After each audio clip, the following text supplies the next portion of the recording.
मरकजी वजीर दाखिला अमित शाह त्रिपुरा के दौरे पर हैं। कल शाम अगरतला के MBB एयरपोर्ट पर वजीर आला मानिक साहा और दीगर आला ओहदेदारों ने उनका शानदार इस्तकबाल किया। इस दौरे के दौरान वो सबसे पहले गोमती में वाक़ई त्रिपुरा सुंदरी मंदिर जाएंगे।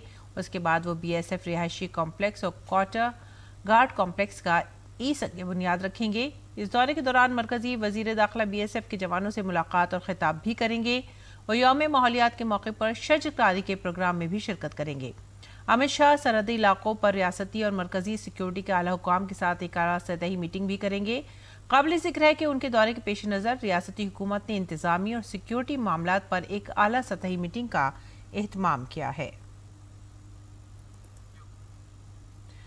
मरकजी वजीर बराए अक़लियती उमूर और पार्लिमानी उमूर किरण रिजिजू ने DD न्यूज़ के साथ एक खुसूसी पॉडकास्ट में बातचीत की। गुफ्तगू के दौरान उन्होंने कई अहम उमूर पर तफसीली तबादला ख्याल किया। उन्होंने कहा कि UP हुकूमत के दौरान मुल्क में बदउनवानी अपने उरूज पर थी, ताहम मोदी हुकूमत के दौरान गुज़िश्ता 12 सालों में सूरत हाल अब पूरी तरह से बदल चुकी है।